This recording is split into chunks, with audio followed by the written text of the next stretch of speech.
jóvenes, más valerosos, un noble, el de Montmorency, y bueno, pues en aquel día fatídico de 1559, ambos contrincantes cruzaron sus lanzas. La desgracia, la fatalidad, quiso que la lanza del joven guerrero, se quebrase y las astillas fuesen a parar al casco, a las hendiduras, a las aberturas que había en el casco del rey francés. Esas astillas se incrustaron en los ojos del rey francés y Enrique II tuvo una agonía dolorosísima. Fue un trágico final para aquel rey. Y claro, fue entonces cuando alguien se percató de algo reflejado en las cuartetas de Nostradamus. Y en esas cuartetas, en una de ellas, se decía que un viejo león moriría a manos de otro joven, y que moriría cuando un certero dardo se incrustase en su casco de oro. Efectivamente, el casco del rey Enrique II estaba repujado en oro, y qué casualidad, un dardo fue a incrustarse, fue a pasar entre las rendijas de ese yelmo para acabar con la vida del monarca. De inmediato todos pensaron que Nostradamus había acertado. La cuarteta, el vaticinio, se había cumplido con exactitud pulcrísima. Y eso fue motivo de que muchas miradas se fijasen en Nostradamus y en lo que había escrito. ¿Acaso había más vaticinios? ¿Acaso el futuro de Francia estaba ahí? ¿Acaso el vidente era realmente bueno? ¿Era eficaz?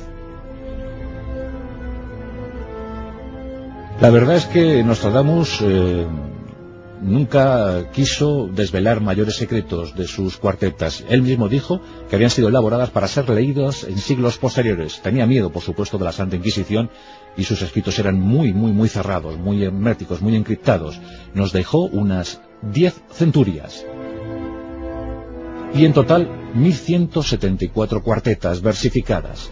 Y aparecían cosas tales como, por ejemplo, nada más y nada menos que pronosticar que llegaría al mundo un tal Napoleón Bonaparte. Por ejemplo, que la Revolución Francesa sería un hecho. Por ejemplo, las dos guerras mundiales que acosaron y estremecieron al siglo XX. Por ejemplo, la llegada del nazismo, del nacionalsocialismo alemán, de Adolfo Hitler.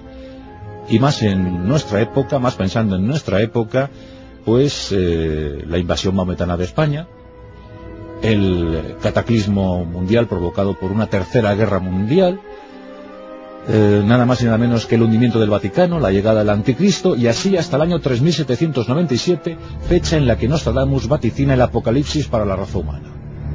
Que cada uno piense lo que quiera. Nostradamus, un hombre que entregó su vida a la investigación científica, y no solo a la astrología, sino también al empirismo, intentar demostrar sobre todo esa lucha contra la peste negra. Un hombre, desde luego, singular. Falleció el 2 de julio de 1566. Tenía 63 años y, como es obvio, como os podéis figurar, él mismo había adelantado la fecha de su óbito. Un hombre recordadísimo y que no tuvo sucesor digno. Ya os digo que su hijo de idéntico nombre fue ejecutado en 1574 por intentar prender fuego a una ciudad para cumplir así el vaticinio falso que él había formulado. Aunque César de Notre Dame, su hijo más querido, pues llegó a ser pintor de la corte en la monarquía de Luis XIII, y por eso nos ha quedado ese retrato fantástico de su padre, Michel de Notre Dame, Nostradamus, el hombre que quiso anticipar el futuro.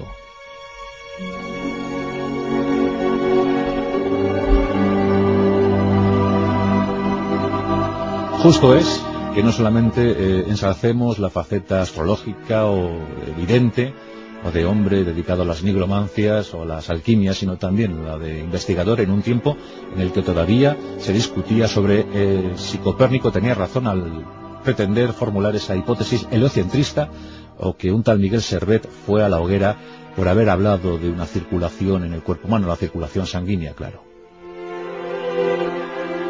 Pues nunca sabremos si Nostradamus consiguió en realidad ese remedio eficaz para la lucha contra la peste negra, ese mal que tantos millones de vidas arrebató en el viejo continente. Pero bueno es que le recordemos en programas como este. Michel de Notre Dame Nostradamus.